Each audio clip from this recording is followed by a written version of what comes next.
থাইল্যান্ডের ব্যাংককে সদ্য সমাপ্ত বিমস্টেক সম্মেলন ও ভারতের প্রধানমন্ত্রী নরেন্দ্র মোদীর সাথে প্রধান উপদেষ্টা ডক্টর মোহাম্মদ ইউনূসের বৈঠক নিয়ে পররাষ্ট্র মন্ত্রণালয় সংবাদ সম্মেলন চলছে।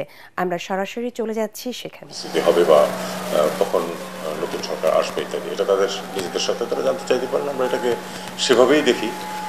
আর যেটা বলছেন যে আর অন্য প্রসঙ্গটা উত্তেজনাকর, এটা কিন্তু আমরা নিজেরাও এই পয়েন্টে একমত। এটা আসলে যে একতরফাভাবে হচ্ছে তা তো না। হয়তো আমাদের কেউ কেউ বলছেন যেটা আসলে তখন তাদের না বলাই ভালো, অনর্থক সমস্যার সৃষ্টি করা। একই কাজ ভারত থেকেও হয়ে থাকবে। আমরা জানি যে বিশেষ করে পশ্চিমবঙ্গ থেকে আপনারা তো প্রতিদিনই অত্যন্ত শক্ত সব কথাবার্তা শুনতে পাচ্ছেন। এমনকি কেন্দ্রীয় সরকারেরও কেউ কেউ এটা করেছেন। আমরা এটাও বলেছি বিভিন্ন সময় যে আসলে সম্পর্ক উন্নয়ন করতে গেলে বরং খুব আপত্তিকর কথাবার্তা কোনো পক্ষ থেকেই না বলাই ভালো। আমরা এটাকে সেই দৃষ্টিকোণ থেকেই দেখছি।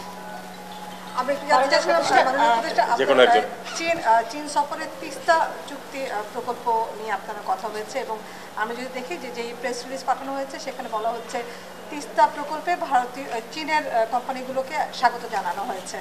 একই সাথে ভারতের প্রধানমন্ত্রীর সাথে যখন বৈঠক হয়েছে তিস্তা পানি চুক্তি বন্টনের বিষয়ে আলাপ হয়েছে। কোনটার অগ্রগতি বেশি হয়েছে? অগ্রগতি সমসাপেক্ষ ব্যাপার। ঝট করে আমরা কোনো কিছু প্রত্যাশা করছি না যে কালকেই কেউ এসে তিস্তা সমস্যা সব সমাধান করে দেবে। আমাদের একটা আমরেলা এমওইউ আছে। এই নদীর পানি একটা অত্যন্ত জটিল এবং গুরুত্বপূর্ণ বিষয়। আমরা জানি আমাদের জন্য, সবার জন্যই, আমাদের জন্য বিশেষ করে সিজনাল ফ্লো যেখানে খুব বেশি তফাৎ হয়। কাজেই এ ব্যাপারে আমরা ওপেন থাকা, যেটাকে বলে, আমরা ওপেন আছি। ভারতের সাথেও সহযোগিতা সম্ভব, চীনের সাথেও সম্ভব, কোনোটাতেই কোনো বাধা নেই।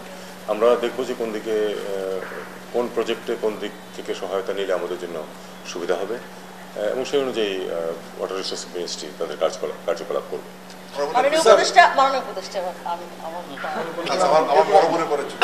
সেটা হচ্ছে যে আমরা বিমস্টেকের সম্মেলনে ওনাদের সচিবের, পররাষ্ট্র সচিবের একটা ব্রিফিং দেখলাম এবং সেই ব্রিফিংয়ে ওনাকে প্রশ্ন করা হয়েছিল শেখ হাসিনার ফেরত আনার বিষয় এবং সেখানে তিনি বলেছেন যে এই ধরনের, যেহেতু আমরা এখন একটা ভালো পরিবেশে কথাবার্তা বলছি, এই সময় এই ধরনের কথাবার্তা বা এই প্রসঙ্গ না ওঠায় উনি এক ধরনের অ্যাভয়েড করে গেছেন। আপনাদের দিক থেকে যখন এই প্রসঙ্গটি উঠেছে বা আমাদের দিক থেকে যখন প্রসঙ্গটি উঠেছে তখন ওনাদের উত্তর কিছু ছিল কিনা সেটা আমরা জানতে চাই। এই বিষয়ে আসলে কোনোরকম কোনো কথাবার্তা হয়েছে?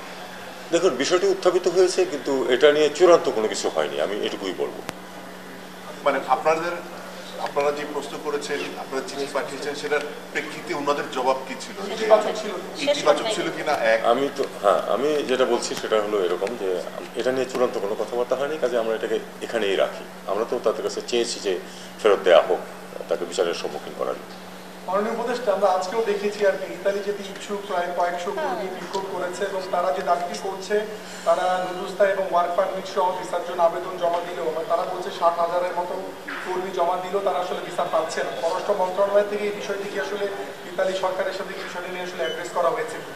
এই বিষয়টি নিয়ে আমরা কন্টিনিউয়াস তাদের সাথে যোগাযোগে আছি। কিছু সমস্যা আছে যেটাতে আমাদেরও দোষ আছে।